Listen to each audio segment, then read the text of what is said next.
Everyone, and first of all, greetings of the season. The new year is about to start. So I hope all of you have a happy, healthy, and prosperous 2022. So I'll start right away with our webinar, that's the topic that you must have seen, which is that all of us want good things for our portfolio. And if you look at the wish list, I'm sure everybody has this wish list that no matter what happens in the markets, my portfolio does well, which is how to have a permanent bull market in your portfolio. That's everybody's wish list. So is that only a pie in the sky, something that you can just wish for like a fairy tale, or is there a way to actually do it? So that's what we'll be talking about today. And I have with me Achin, who heads our Quant AI and ML desk. And I have a few other of my colleagues. So let's start. So first of all, why should you look at something other than India, especially if after a year like 2021? That is something that many of you have in your minds, that India is a great performing stock market. So why should you look beyond India? And the answer to that is that India is a very, very small part of the international markets. So the global equity markets, India is just about 2.5, maybe, after this year's performance, probably around 3, but still a very, very microscopic part of the world. So that is one. The other is that let's look at the best performing markets of 2021. So Vietnam is number one, actually for the second year in a row, I think. There's the NASDAQ, there is Russia, there is Taiwan.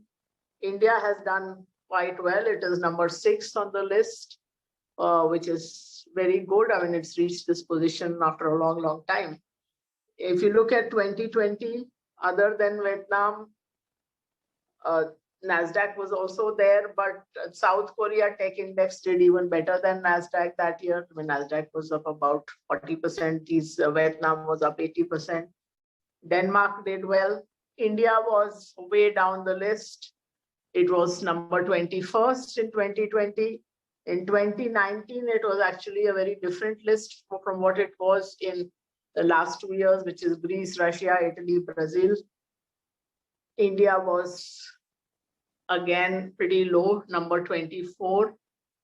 2018 was a whole different list. That was the year where most markets were in the negative, including India, and only some of the things like Saudi Arabia and Ukraine and pretty out of the way markets were in the positive territory. And India, if you look at other than 2021, almost every year it has been number 19, 20, 24, that 25, in that range. So market leadership changes from year to year. The same markets and asset classes don't give returns in every period of time. This is a self-evident truth. And so we move on to the, if you look at, just look at Indian markets in USD terms. Yes, last 2 years have been extraordinarily good, but even so, the 14-year returns, the USD CGR, once you adjust for both what the market did and what the currency did, you have a CAGR of only 4.1%, nothing very great.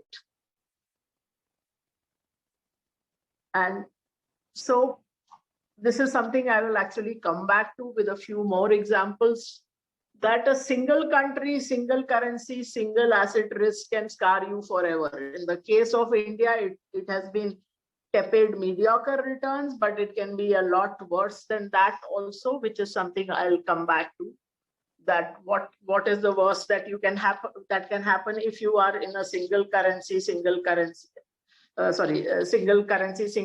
country and single asset.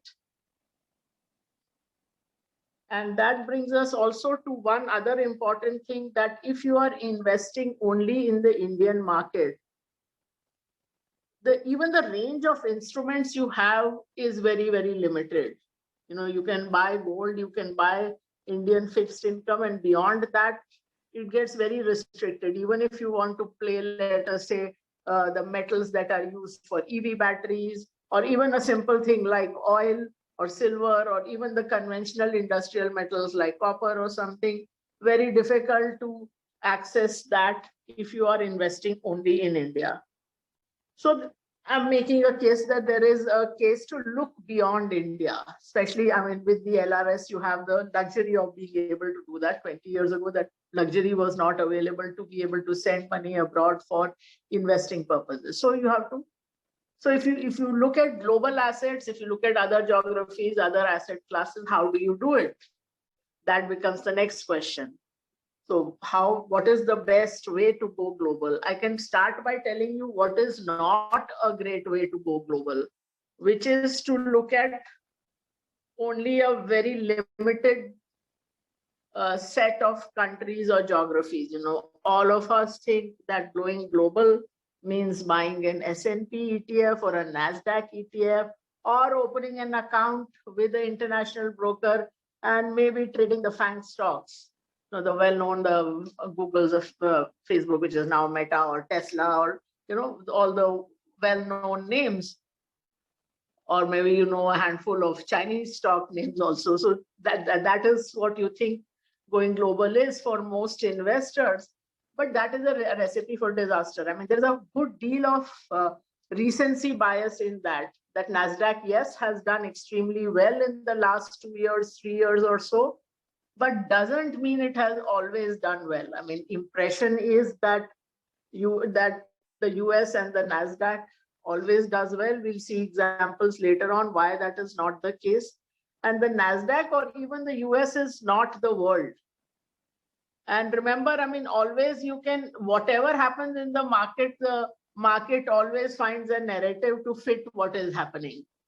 So you can say that US is the tech leader, it is a leader in innovation, and it will always be ahead. I can tell you, 15 years ago, when emerging markets were doing very well, the narrative used to be that US and Europe are all yesterday's stories. The next century belongs to India and China and Brazil and the BRICS countries and so on. So don't get taken in by stories. Always look at data is what I say. So true global investing means investing across asset classes, across geographies. This is absolutely key. I mean, at various points in time, it would make sense to invest in different things, but you must look at, when you start looking at it, you must look at your universe as being all asset classes, all geographies. And therefore, the other question becomes, that is the market going up or down, which is the question I get the most. And the thing to remember is that there is no such thing as a bull market or a bear market. What you are looking at is a giant wheel. If you look at the investing universe, it's a giant wheel with different cabs corresponding to different asset classes, different geographies. So if something is going down, something else is going up. If inflation is going to hurt one asset class, it will help another asset class like commodities. So there is always, if equities are not doing well, maybe bonds are doing well. So across asset classes and geographies, there are always bull and bear markets which are simultaneous. And the aim in global investing is to participate in every bull market wherever it happens. So that because as I said, the whole thing of a giant wheel is that something goes down, something else is going up, and you want to jump onto the next cab which is going up and get out of the one which is going down. So this we've already spoken. So I mean, I told you, I'll give you a few examples of what scars can look like, of what are the dangers of being in a single country, single asset, which is typically equity. And these are the worst investor experiences of all time, when inflation adjusted return, not over a short period, but over 20 years, were below par. Below par means you were wiped out, but you were down between 40% and 100%. So this can happen. These are, it appears to me, you've always read in books that you cannot go wrong buying equity over a long period. Now, how do you define a long period? Like long period is for most people means 10, 15 years. And here you have 20-year period where inflation adjusted, you have been wiped out. In certain cases, there were obviously extreme discontinuities like in Russia and China where systems changed. Communists came in and the financial markets totally collapsed. Post-World War, there was hyperinflation in Germany, in Austria, and other Axis powers also like Japan and Italy suffered. So that there's been depression and there's been back to back. If you look at Italy, for instance, it says 1907 to 1927, 84% down. And then 1928 to 48, another 87% down. So if you look at even India, that had a 20-year period where inflation adjusted, you were down 2/3 primarily because inflation was high in the 60s and 70s. You went through 3 wars. There were a series of droughts. So bad things happen. And it is not all like long in the past that this only happened during the World War. And after that, things have been smooth. There have been always times. I mean, look at France from 1961 to 81, down 48%, inflation adjusted. So this is what you get exposed to. And so there is, no one has given you a guarantee that if you buy equity, that will always give you great returns. So always remember that your lifetime can be over before that equity returns come. And as we speak, Turkey is going through something similar. And Turkey is a country with a per capita income many times India's. So you are back to now 2008-9 lows. So this is what can happen. So, and this is why you have to be careful, because as it is, if you are in a country, let's say you are in India, you're already exposed in many ways. You probably have a house here, you have a business and job here. So already you are exposed to the economy. So then you have to be a little careful how much more of your investment portfolio you put into this market.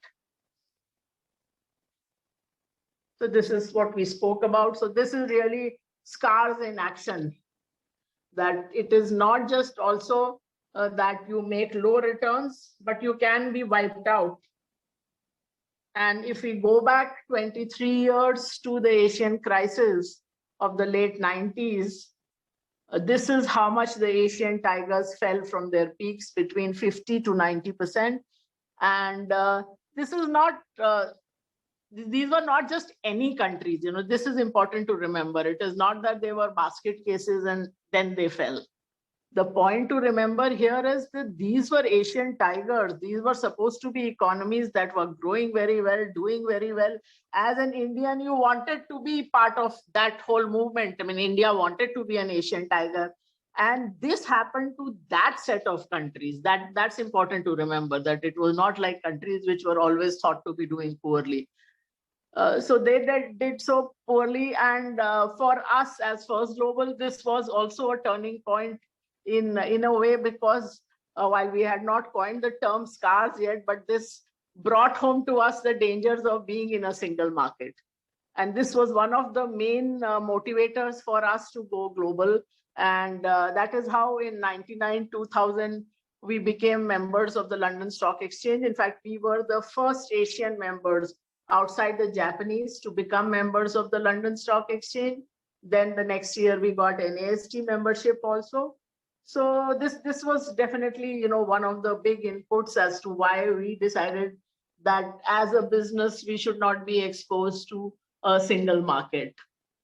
But the interesting thing is this, that while this was happening in Asia during the Asian crisis, what happened in the rest of the world? While Taiwan and Thailand and Indonesia were all falling 50 to 90% in that year, Europe was up 25%, US treasuries returned over 20%.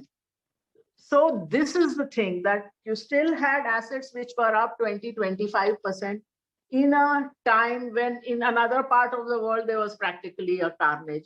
And that pattern you will see repeating over and over again, that while one part of the world is struggling, another part is doing well. If you look at the 2002 tech crash, for instance, we all, this is something which is within living memory of most people that you had that big internet.com boom and then there was a crash. And not just the tech side, but overall US equities halved. But at the same time, treasuries did well, oil did well, gold did well. So there was some place to hide. The more interesting thing, which is not so much in popular memory, is that what happened thereafter.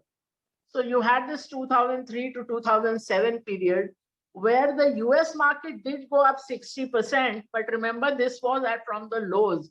So the NASDAQ did not take out its 2000 high till 2015. So 15 years, this NASDAQ we think is gold plated and will always do well. There was a 15-year period before it came back to where it started from. And this was this whole 5-year period, the emerging market index was up 3.5, 4 times. India was up 6, 7 times. Brazil was up 10 times. So, and as I said, the narrative always can keep up with whatever is happening in the market. So then the story was, US is over. Now the mantle has shifted elsewhere and the real growth and the real returns will come only from emerging markets. And not just the emerging market, this was a period when commodities did well, oil did well, gold did well.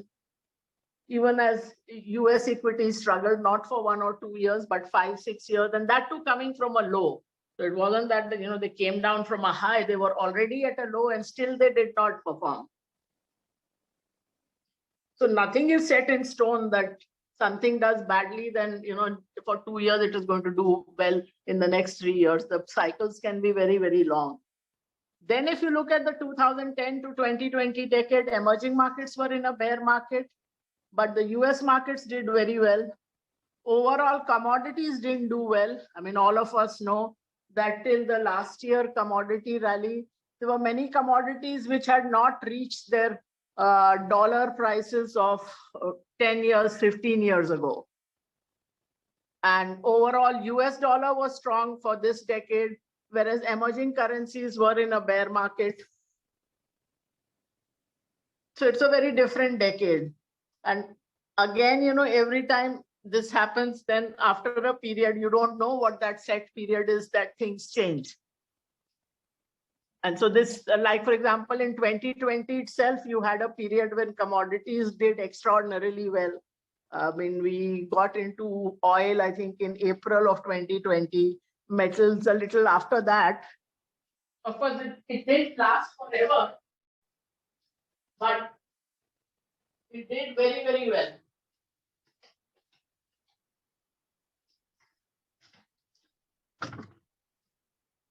And once again, you see patterns changing. I mean, there is always some news that comes, something that changes. If you look at 2021, for instance, you have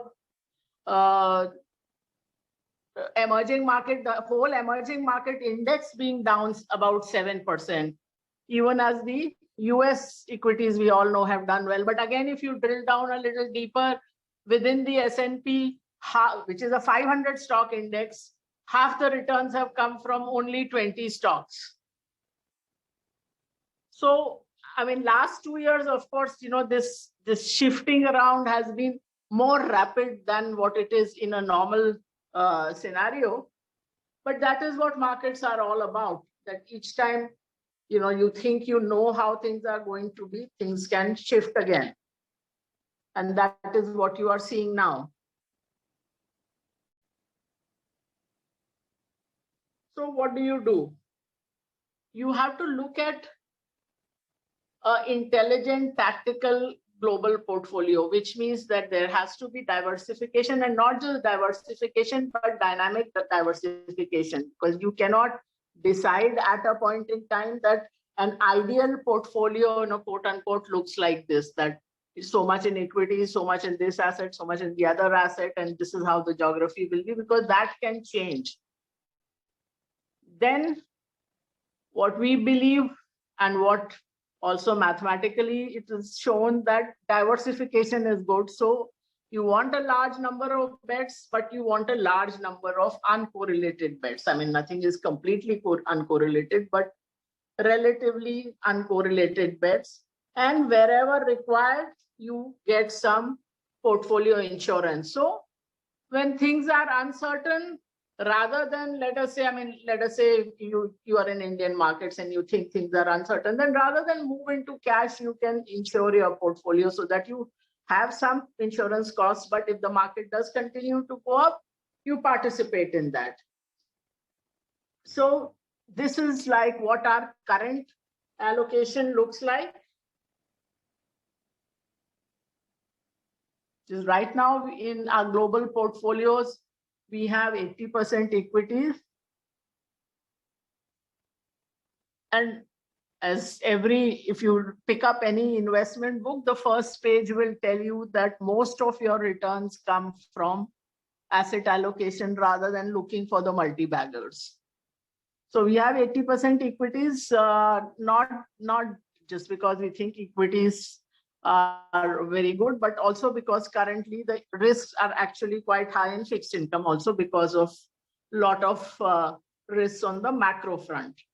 But this is our allocation today. Doesn't mean it is our allocation always. And the extreme example for that is February 2020. Okay, or we can just look at, just quickly have a look at how within equities it is diversified. So right now, US is relatively high. I mean, US is anyway highest terms of the total market cap of the world, but also because currently our view is positive, but we do have a whole lot of other countries.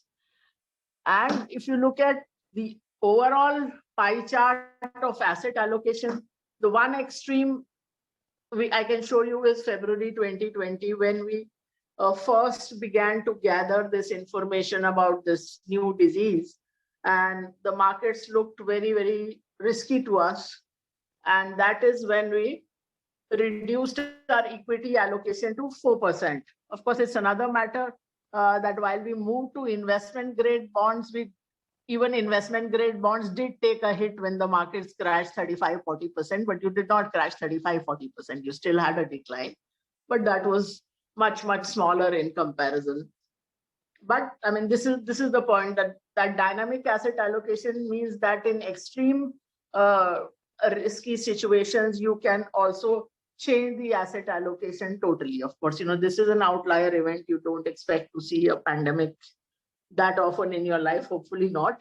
But that's how we reacted when that first news began to trickle in. And of course, in March, we went back totally into equity. So it was a very quick change. So in 2 months' time, the asset allocation looked pretty close to what we have now. And so if you look at 2020, that was a great year for us, primarily because we did not fall as much, and then we went back quickly enough. And we delivered 32% return in that year. But the interesting thing was that did not come from very, very few number of stocks. It's not as if that we bought a handful of the tech majors or Tesla. And I mean, we did buy Tesla in the middle, but I'm saying that considering we have very small allocations per security, the returns came from a very diversified basket of stocks. And now if you see again, our returns come from globally diversified, low correlation stream, all asset classes. And we have everything from Japan and China to global REITs, emerging market bonds, soft commodities, etc., even crypto at times. So our AI/ML systems evaluate roughly 21,000 securities on 900 factors, and including relationship between these factors to construct a carefully selected portfolio across asset classes, across markets. And there is a whole stack of tech systems that we use. You might have heard us use the term human plus machine. And so this is what goes behind the scenes in the human plus machine investment stack. So we have the Turbo, which looks at these 21,000 securities and ranks it on various parameters. There are other even when we talk of human, often it is simply other systems like agreement in motion or Weight Watcher. Weight Watcher looks at how asset classes are moving across countries, across the world, and therefore which asset class the weight has become very low and it's now going to turn. So those kind of things, which is a system but requires some human interpretation, unlike the turbo, which actually has an output. Again, GLOCOM, we look at what patterns recur through the world. I mean, I'll give you an example. Last February, it highlighted to us that the marine transportation sector was looking very, very attractive. And we bought a reasonable number of stocks there and they did very well. So those are the kind of signals that you get from there. And so also, I'm not going into the details of each of these systems, but that is what gives us that list of stocks and securities that we can have as our superset to choose from.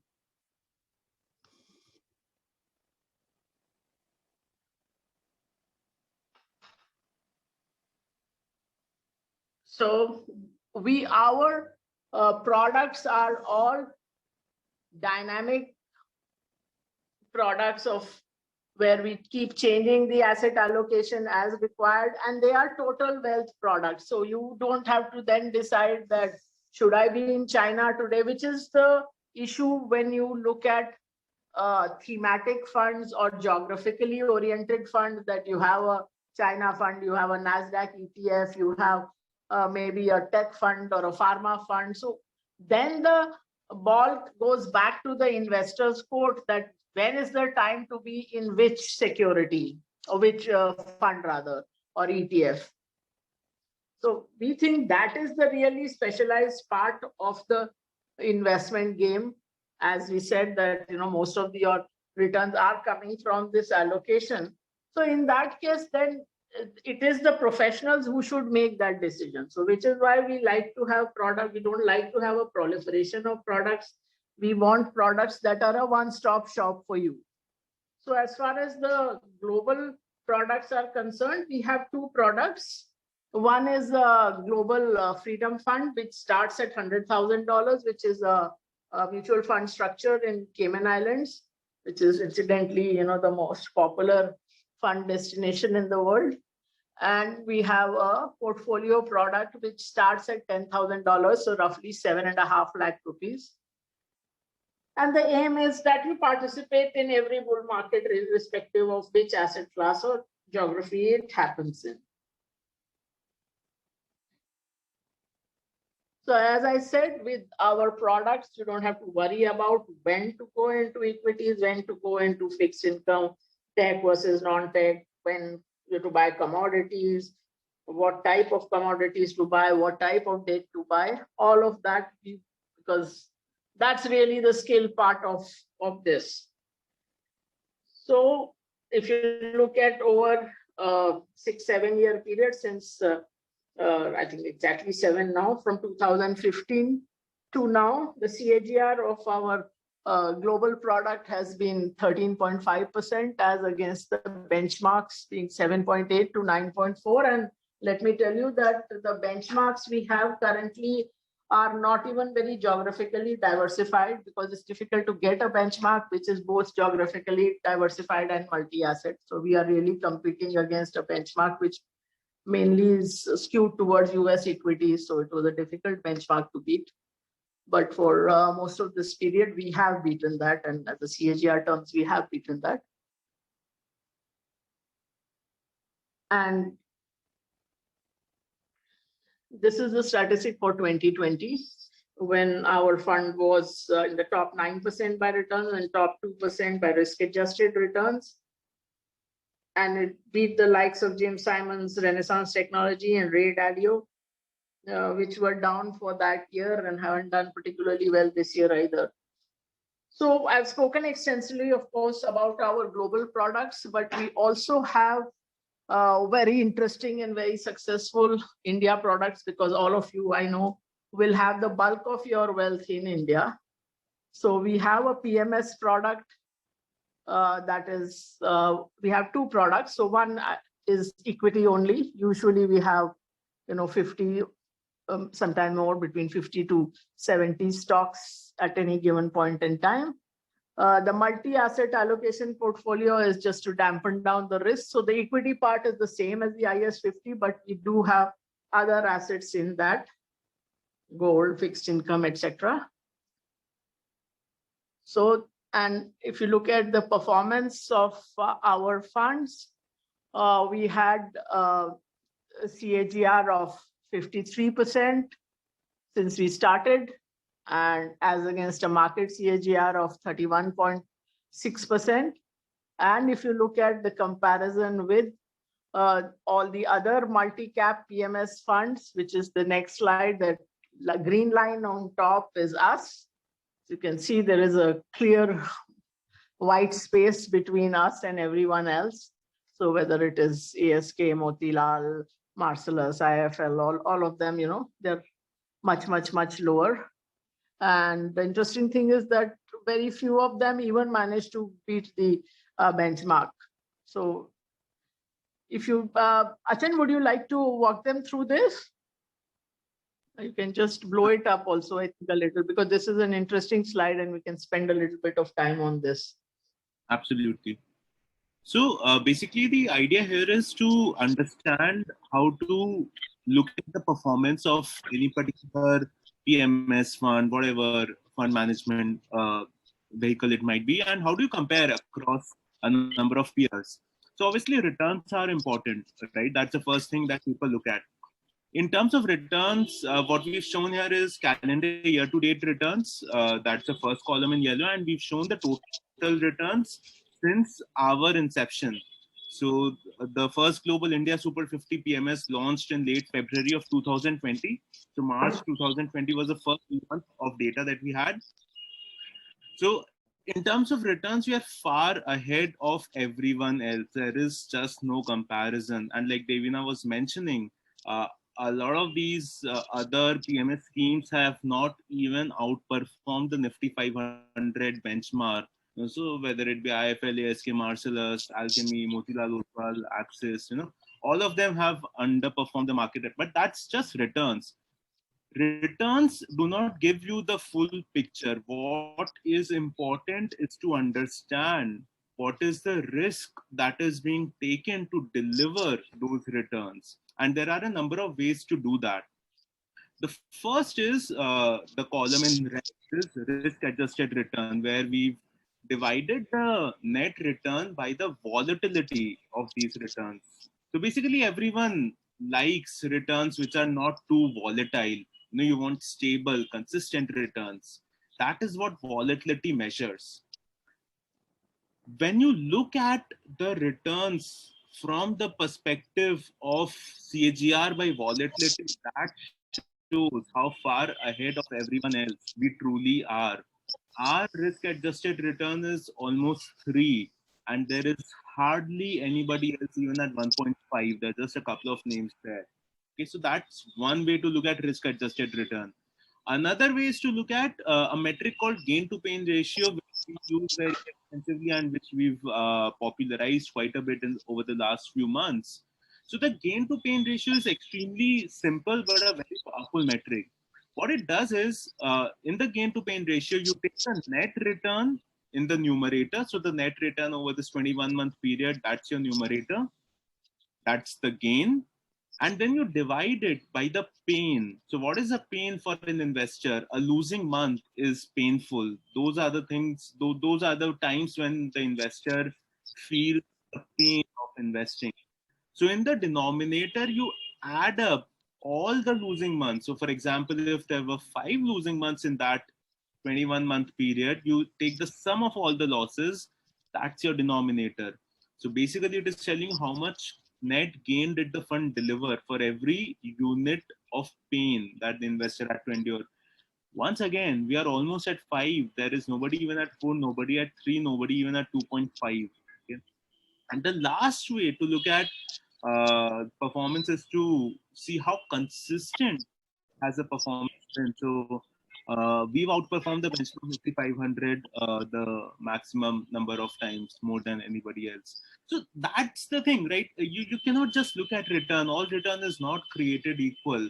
Anyone can deliver high returns in a streak of luck, but a true measure of investment skill is the risk-adjusted return metrics. Back to you, Devina. Right. So just coming to the end of the presentation, I think it's gone on a bit longer. So we've spoken about our systems. The interesting thing is that at least for India now, our expertise is available also to the small investors, which has been one of the satisfying things in 2021, because for a long time we had been getting demand from a lot of small investors saying that, you talk about all these wonderful things, but how do we access them? And as I said, on the global product side also, our entry is not very high. In fact, you will not find a geographically diversified global product, even if you were not in India, even if you were elsewhere, at anywhere close to this entry point. I mean, it typically around $1 million that you will even start to get products like this.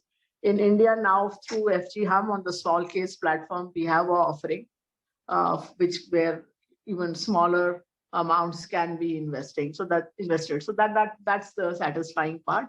And just that we come to the last slide, that now you have the access to investment expertise, spread diversification that most investors in the world cannot access. So thank you very much for listening in. And now we come to the question and answer part. And before, I think this was a little heavy presentation. So before we get into the questions we have received in advance, I saw one question on the chat box asking about the rabbit and why that is our mascot. So first of all, it is not supposed to be a rabbit, it's supposed to be a hare. And a hare, we actually thought about this quite a lot, and a hare has quite a number of wonderful qualities. One, it can run very fast, and it has a lot of a very good muscle to fat ratio and all of that. But the important thing is that when it sees an obstacle or a risk or a danger, it can also change direction very fast. So, those are the qualities that you want. You don't want to be a lumbering animal like a bull or a bear, which has a lot of, which goes in one direction and then cannot change direction. The hare also has nearly 360-degree vision. So it can look all around. It's an alert animal and keeps refining its survival strategy according to what it sees. So those are the qualities we want to emulate. And that is why, we say that don't be bearish, don't be bullish, be harish. So Achin, back to you for now the more serious questions that we have got. Right. So really, we've been overwhelmed by the number of questions that we've received, during the webinar itself and in advance also. So we'll do our best to answer as many as we can. So without wasting any time, I'll just dive into them right away. So the first question that we've received, Devina, is you've been in the markets for a long time. So was there anything different about 2021? I'm sorry. Did anything surprise you there? Yeah, last 2 years have been very volatile years in terms of not just the markets, but in terms of news driving the market. So that has been one of the things which was different. Every year there is some news driving the markets, but last 2 years there's been like a lot of suddenly, like this, for example, this new variant of COVID coming in and so on, and there are like policy decisions. There's macro has become more important. If you look at on an overall basis, something we talked about, that India for a long time was stuck in this 19th to 25th ranking in the world, and this time it was almost broken into the top 5. So that has been the change. If you look at India itself, the sectoral dispersion of returns has been very, very high. So you have 22% I think has been the Nifty number and 28% the NSE 500 number. And you have some sectors which have hugely underperformed. I'm talking only the sectoral indices, not the stocks. So you have FMCG, for instance, at 8%, and banks which were a poor performer in 2020 also. In fact, 2020, I think the bank index was the only one among the major industries that was in the negative. And this year also, the returns have been half the Nifty returns, about 11%. So whereas you've had sectors like IT is up some 55%, you have metals and commodities and materials and capital goods all in the 50 to 70% returns. So it depended, your returns depended a lot on where you were. So if you look at our PMS, we are up 52% for the year. So which is almost, which is more than double what the Nifty is and almost double what the NSE 500 is. So that was another thing, that it was not like a tide that lifted all boats. So you had a fair amount of sectoral spread. And as I said, macro is becoming more and more critical. Macro variables, policy changes, those are becoming more important through the world and in India. And yesterday I was on a TV channel, and this was the question they asked, that if you are, if there's uncertainty, why not move more into fixed income from equities? And strangely enough, in 2021, which is actually a really different event, we had to rejig our fixed income portfolio globally more often than we had to do it for equities. We had to change strategies on fixed income more often. Yes, we have done very, very well. In fact, we beaten the benchmark hugely in the fixed income, but we had to change strategies midway every month and a half. So that really was truly an outlier event. Normally, that is not the case. Sure, that was very, very insightful, Devina. The next question is, I know this webinar is about global investing, but what are your views about the Indian market overall and sectorally? I know you've touched upon this already a bit, but it would be good to have your views in India, globally, overall market views, Devina. That would be very...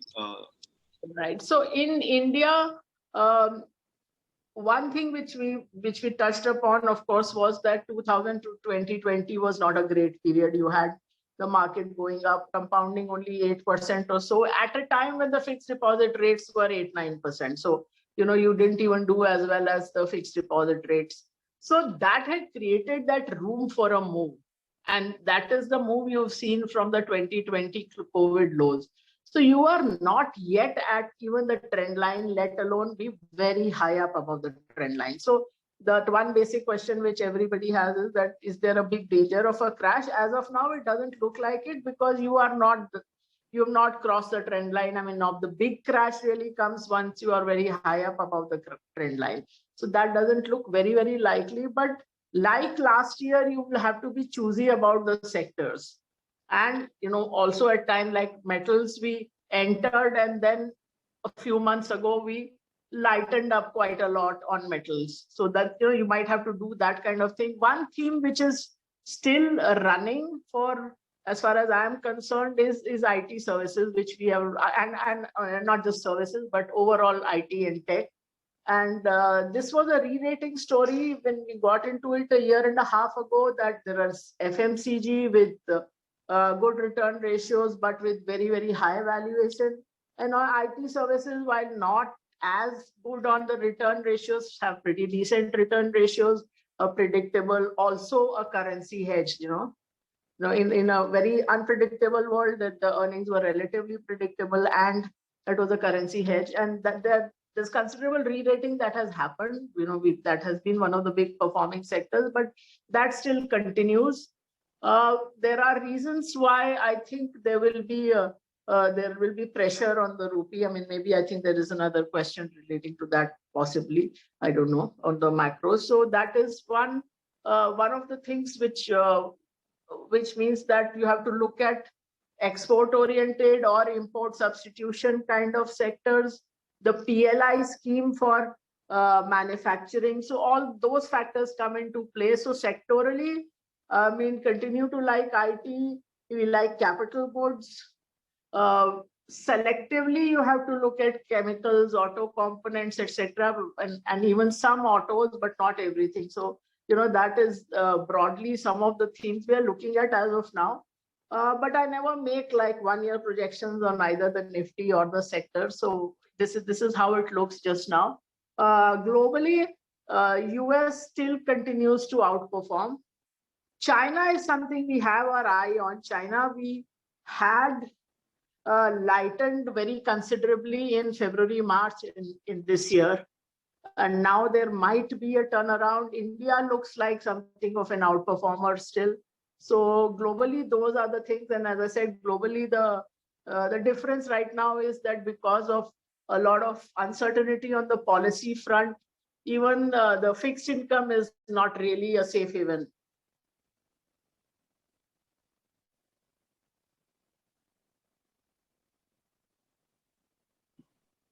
Sure. I forgot to unmute myself. So, moving on to the macro side, you hear a lot of talk about interest rates, inflation. There's so many articles that are being written about these topics, both in India and in the US, and obviously in other parts of the world also. So the question is, how should I go about understanding these aspects? Right. I mean, in fact, I think our last 2-3 blogs also have had to do with inflation, which is rather surprising, but in normal circumstances. So for the first time in the world in recent times, you had the Western central banks also having to focus on inflation. Inflation was always a background variable for Europe and US and so on. For emerging markets, of course, that's not been the case. It sort of rears its head every so often. And the way to look at, very simple way to look at macroeconomics is that what do you want as a government or as a central bank, as any policy maker? You want high growth, you want low unemployment, you want low interest rates, you want a strong currency. So you want all these, you want low inflation. So you want all these things. But the problem is that it is impossible to manage all these 5 things at once. I mean, because one thing is the policymaker has a limited toolbox. So you have fiscal policy, which means essentially tinkering with the taxes. At times you can put an anti-dumping duty or some import duty or something, that's about what you can do. On the monetary side, you have the quantum of money and you have the interest rates. So with that, I mean, I always visualize it this way, that you have a box which will fit in 3 items, and you have these 5 things you are trying to stuff in. So 3 things remain inside and 2 pop out from the other side. So something always gives way. So right now, what has the RBI done? If I look at the India scene, you have a wholesale price index, which is almost at the inflation, which is almost at a 2-decade high. But you did not want to raise interest rates, so you've not raised interest rate. Of course, it's not yet shown up to that extent in the consumer prices, but that normally happens with a lag. So you held on to the interest rates. Also, sitting in India, most people think that fine, we have not raised interest rates, but then so no one has, because for us, the world consists of India and the US. So that Fed has not raised, we have not raised, so we are safe. But actually, if you broaden your horizon and you look at other developing countries, other emerging markets, you will see that most of them have raised rates in this cycle, and not just once, twice, thrice, 4 times, even 5 and 6 times. So everyone from Brazil to Russia, the whole lot of emerging markets, especially outside Asia, have raised rates. So India is rapidly becoming an outlier in that it's not raising rates. Inflation is already high. The third thing why I think there might be some pressure on the rupee, which I mentioned earlier, is because if you look at the rupee very long-term chart, it either depreciates slowly 2, 3, 4% every year, or it remains in a band for a few years, and then there is like a step function depreciation. It suddenly depreciates. So if you look at the rupee now, for several years, it has been in the 73 to 75, 75 and a half range. And now with these pressures, it is a high probability event for me that the interest rates, that the currency might fall. If you look at globally, you don't know how this year will pan out. I mean, right now, what the markets are factoring in as far as the US is concerned, that there will be 2, 3 rate hikes, and the Fed might have to then backtrack if the impact on the markets and growth is too adverse. And for central bankers, it's not an easy decision, because the fact is that a lot of inflation is supply driven, because you have agricultural commodity inflation, which is mainly supply driven. You have all these supply bottlenecks, you have port bottlenecks in many, many industries which have driven up prices. You have energy and power costs going up very much, especially in Europe. And that is again putting a pressure on industries and prices. So those are the things. And if you look at macroeconomic theory, even if the inflation is happening for whatever reason, I mean, part might be demand and part might be supply, but if it runs on for too long, then inflation expectations get built into people's minds. And that then becomes a wage increase spiral, and then it has all kinds of impacts. And worst case being stagflation. I'm not saying that's going to happen, but I'm saying those are the scenarios the central banks evaluate. So it is very difficult to say sitting in December, January, how this whole year will be. So you will have to monitor and this is a year when, as I said, the macro variables have become more center stage than they normally are. Back to you, Achin.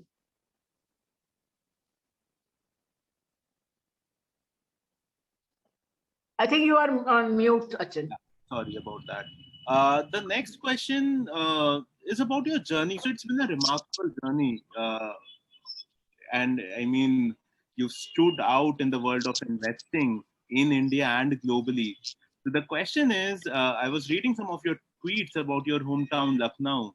How did your journey from there to the commercial hub of India begin, and then it went on overseas? What were the big landmarks along the journey? So I'm sure a lot of people would be interested in knowing that. Okay. So, I mean, up to my undergrad degree, I had done nothing which remotely had anything to do with markets or even economics, let alone finance and accounting. So my undergrad subjects were math, statistics, and English literature. And Lucknow was not a business city. My parents were themselves in academics. So I had no exposure at all to business or accounting or finance. So until I went to IIM. So those were like 2 great learning years. And that's what I really enjoyed, because everything there was new. And to me, learning something new has always been the most exciting thing in the world. So, and beyond that, of course, at that time, there was no organized sector equity market, at least on the secondary side. So you only had the investment banking, which was taking companies public and managing the, used to be called merchant banking back then. And that is, as it happened, I ended up there. I mean, not particularly out of design. And so I did that merchant banking stint for a few years. And there also, what the degrees of freedom were very limited, because at that time you had this controller of capital issues, which would, in the finance ministry, which would lay down the price at which you could price a issue and so on. So it was a very different world. So I did that, and then I did corporate credit and risk, which actually was not related to the capital market, but probably was the best training I could have had to become a securities analyst. Again, a job which did not exist. So then in that, I spoke about the Asian crisis, which was one turning point for us. But prior to that, there was another historical event that was kind of a turning point for me personally, and that was in 1993, Dr. Manmohan Singh's budget, when he opened the market to foreign investors and foreign institutional investors. And I said, this is when the market will professionalize. And at the same time, the Bombay Stock Exchange had advertised for professional members. So the two things kind of coincided, and I applied for the BSc membership. But even before I got it, after this budget, I resigned from my job and I went into equity analysis and research and institutional broking. So through the 90s, that was the thing. And as I said, I like learning. I like doing things from first principles. So it was fun to be a pioneer in that. I mean, I talk about the human and plus machine model then, but I was pretty much a pioneer on the human model side also, because at that time, as I said, this industry did not exist. The companies also did not know what equity research meant. There was certainly no investor relations departments in companies. So you would call up companies, they won't even want to meet you. They say like, what is this and why should we meet? So that was a journey through the 90s when I went to all the dusty places in India, from Renukoot to Wadi in Andhra, and seeing plants and meeting companies. And then that I've already spoken about, that we went global end of the 90s. So we've been following global markets again for about over 20 years, more than 20 years now, 99, 2000 to now. So, and not just India and US, but we've been following Baidu and the Japanese stocks and the European pharma makers from back then. And then, of course, the other landmark event has been in the last few years, when AI and ML came into my life, and I had to learn something new all over again. And I think it was important to learn because the playing field has changed. It has changed from just gathering information to processing and analyzing information. And as I said, the plus point for me is that I'm ready to learn. So I don't think that because I have spent 30 years in this, I know more than others, or I know everything that there is to learn, and there is not.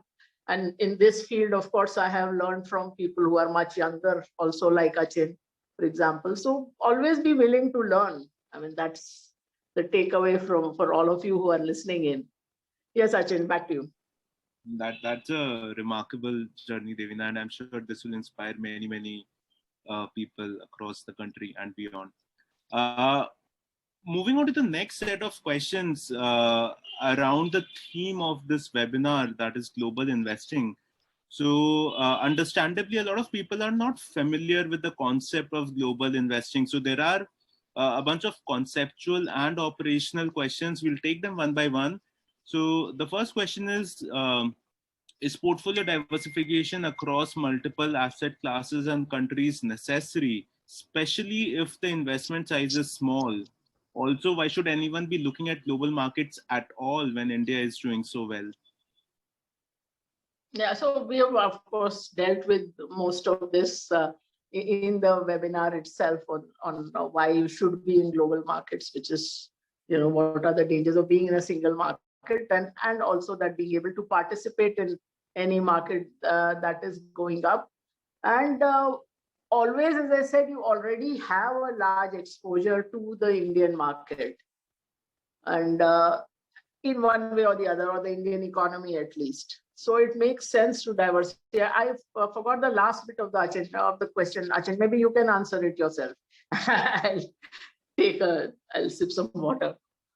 Yeah, absolutely, sure. So basically, the last bit was, why should anyone be looking at global markets at all when India is doing so well? And like Devina mentioned, that was already a part of the presentation. So India has been doing well today over the last year and a half, 2 years. But if you look at the 14-year history, the USD returns in India have been just about 4%.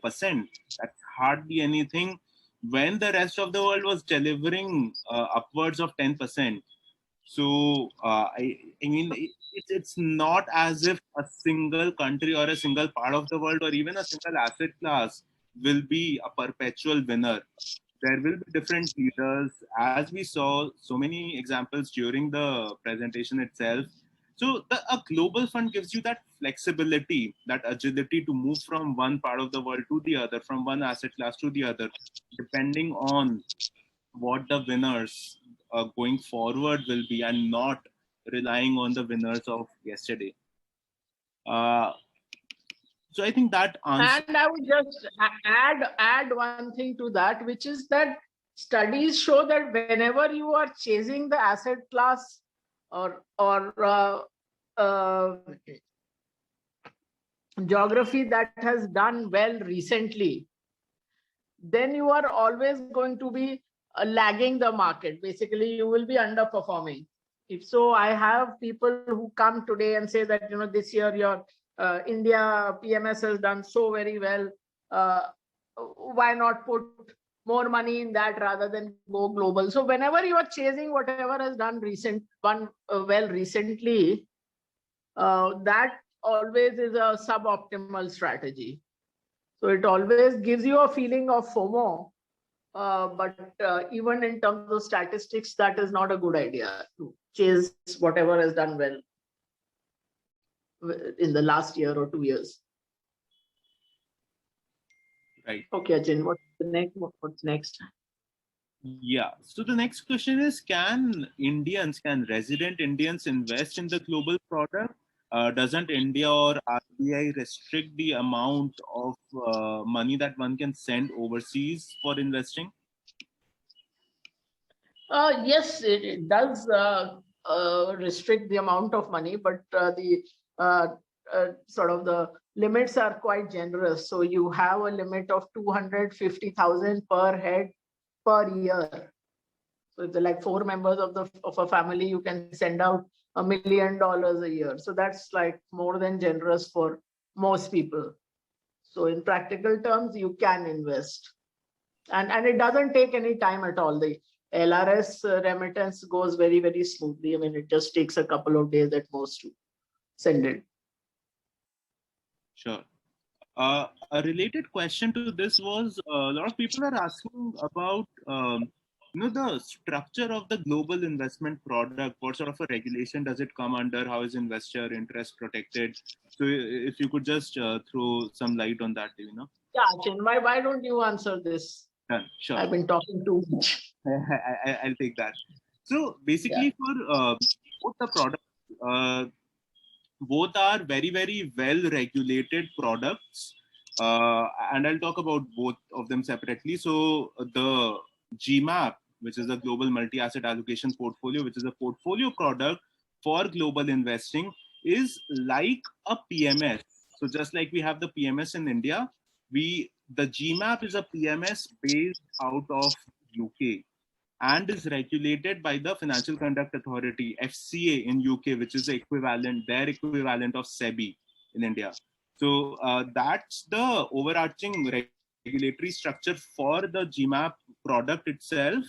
In addition to that, in the GMAP, all the trades are executed under the platform of Interactive Brokers, which itself is a $30 billion plus market cap broker, one of the biggest brokers in the world. And they themselves are regulated in multiple countries. So 20, 25 plus countries across the world. So it's a highly regulated structure, the GMAP itself. And the GFF is also regulated by, so it's based out of Cayman Islands, and it comes under the regulation of CIMA, which is the Cayman Islands Monetary Authority. And like Devina mentioned earlier during the presentation, more than half the global funds in the world are based out of Cayman Islands. That is, when people hear about Cayman Islands, generally, a tax haven gives you some fear. But the reason for these funds to be based out of Cayman Islands is not for the purpose of avoiding any taxes, but to enable investors from different parts of the world, from different countries, to participate in the same fund in a seamless manner. So what happens is the fund itself does not have to pay any taxes, but the investors in the fund pay taxes based on the country of their residence. So if an investor in India invests in the GFF, which is based out of Cayman Islands, when you redeem, you will have to pay your taxes to the Indian authorities, just like you would do if you invest in a mutual fund in India. Okay, so once again, that comes under the jurisdiction of CIMA, and the fund has First Global UK as an advisor, which obviously is once again regulated by the FCA in UK. And the fund has an administrator called IQEQ, once again, extremely large organization regulated across multiple jurisdictions. And just to let you know now, First Global is regulated in multiple parts of the world. So obviously, by SEBI in India, by FCA in UK, SEMA in Cayman Islands, and also by the SEC in the US, which is one of the most stringent regulators in the world. So all of these products have been housed in different jurisdictions for reasons of efficiency, but they are regulated by the topmost authorities in every single part of the world. Achin, while you ask the next question, also put your screen on with the website, with the inquiry email and the small case link, because I see some questions relating to those things. So I don't know how many questions we'll be able to take now. So while we go forward with that, at least have that on screen so people can see those things. The website, the inquiry email, and the small case link. Absolutely. So I'll just leave you with the next question, Devina, and while you answer that, I'll put up those details. So staying on the subject of global investing, the next question is, in asset allocation strategies, how nimble does one need to be? How frequently has asset allocation changed in First Global's funds in the recent past?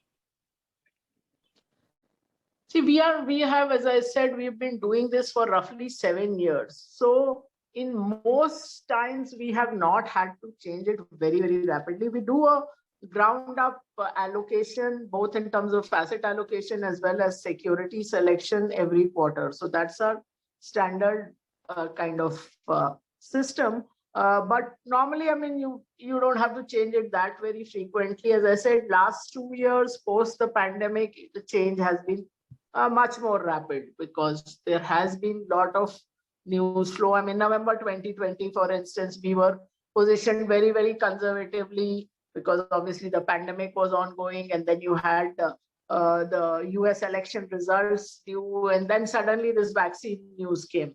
And that then suddenly, all the stay-at-home stocks, which had been doing so well, just went out of favor, and you had the total junk suddenly running. So, this time and now of late, besides the pandemic-related news, it has also been inflation, what will happen to policy. So, a lot of news-driven stuff, which has necessitated more frequent relooks at the asset allocation as well as the security selection. So, we've had also, I mean, incidentally, higher turnover than normal in our portfolios in the last 1.5 to 2 years, but that hopefully should not be the case always. So that stable times will return as they always do. But the answer to the question is that while normally it's a quarterly exercise, at times we may have to make drastic changes midway, as we did during February 2020, which kind of saved us because there were all these data points coming to us that Japan has shut down, Italy has shut down.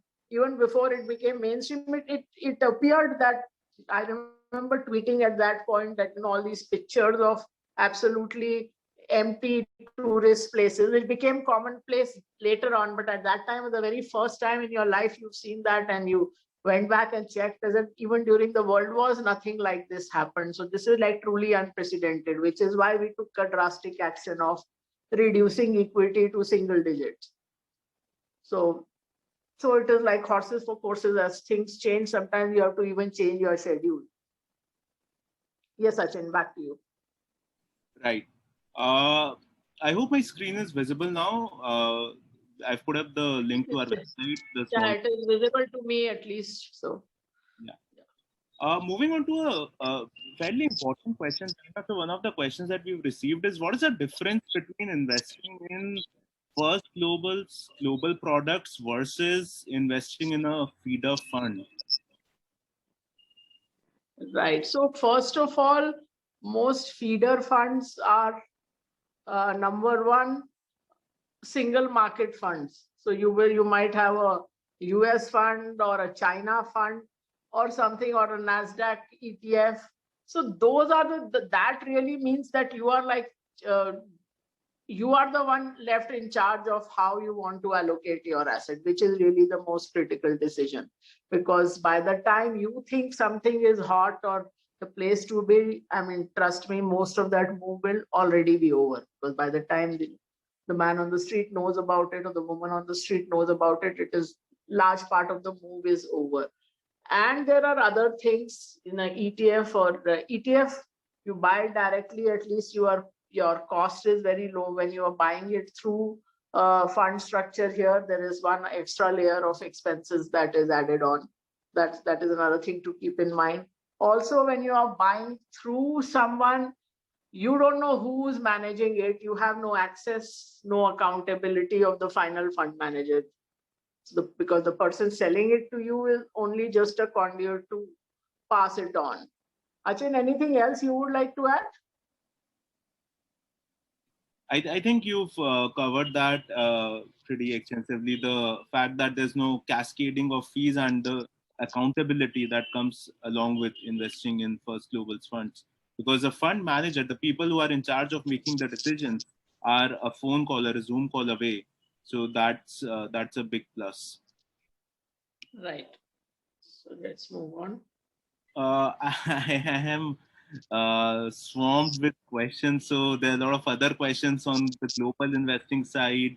I'm seeing a lot of questions about our methods and the model of investing themselves. So I think we should have a separate webinar for that, for the method. I don't think we'll be able to cover it in a 2-minute answer. yes. I think that maybe should be the topic for the next webinar on the that we talk about our process and methods. Absolutely.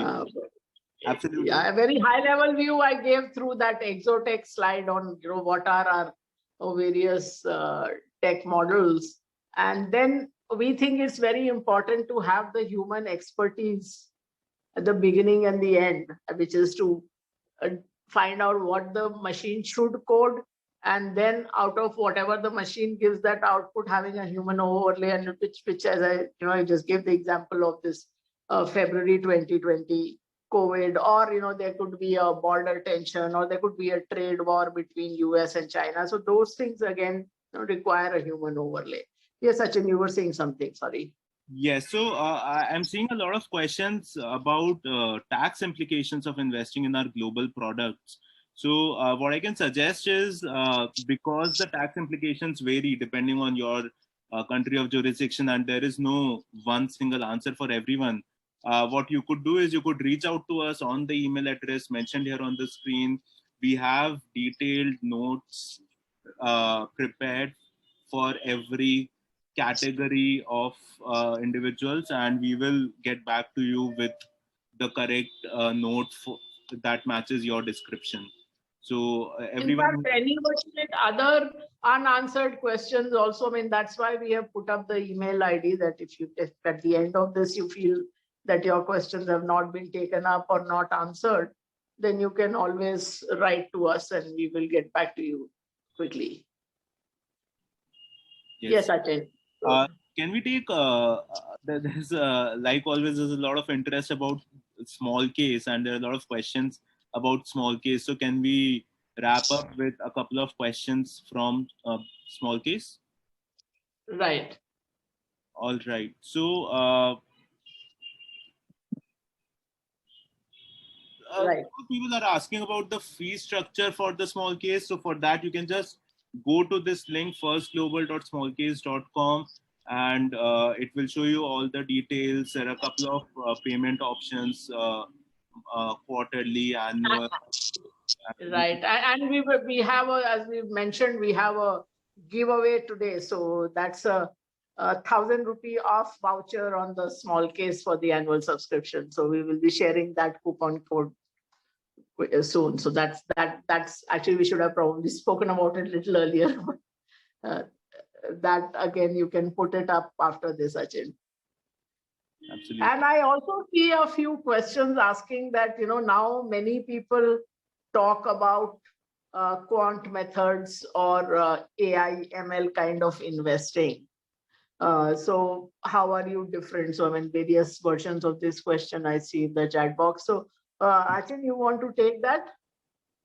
Sure, absolutely. So I can give a high-level overview of how the human plus machine method of investing differs from the human-only method. So there are a number of things that the machine can accomplish, which a human, because No, of I our think the questions are little different. That we will probably address in the next one. This is really that other people who are talking of quant investing, how are we different? Or, all right, AI-driven investing. So that's more of the.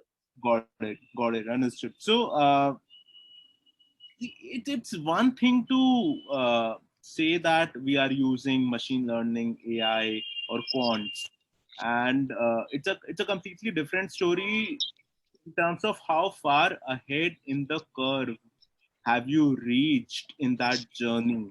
So building smart investing machines is a journey, right? And there is a lot that you need to go through once you set out on that endeavor. So just like in cricket, you play at your local city level, probably even before that you play at your school level, then you go to the city, state, you play Ranji, you go on to the international team, and then probably one day you become a legend, right? So it's a journey that you have to undertake. Similarly, when it comes to building intelligent investment machines, it depends on how well have you done it. Just because you are doing it does not mean that you've arrived.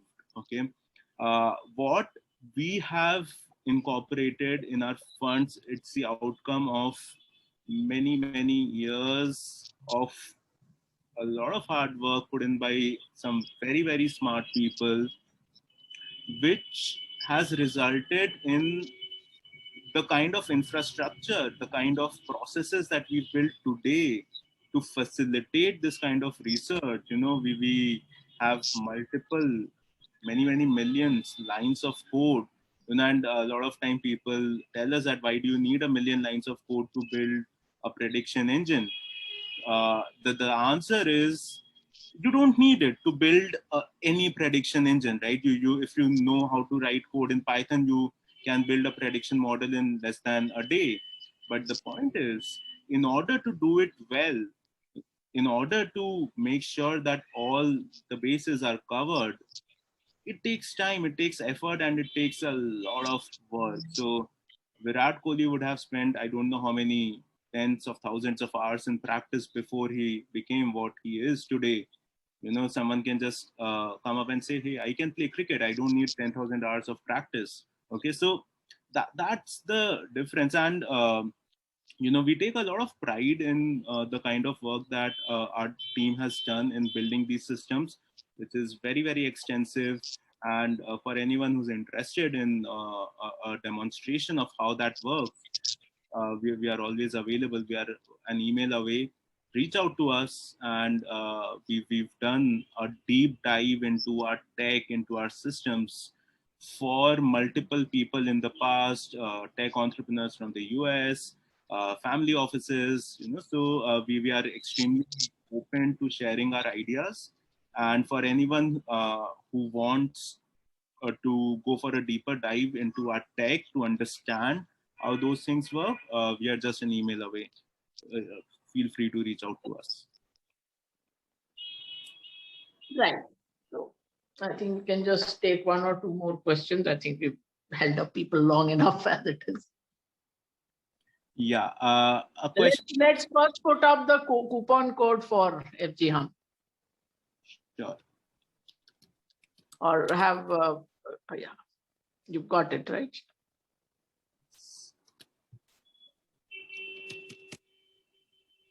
So you can apply this coupon code when you are subscribing to FG Hum, which is all of this that we spoke about, obviously focused within India, all the tech, all the expertise of the organization we've put in the form of a portfolio for our smaller investors in the form of FG Hum. And if you do wish to subscribe to that, this is a coupon code that you can use, which will give you a discount on the subscription fees. So it's 1,000 rupees off on the annual subscription.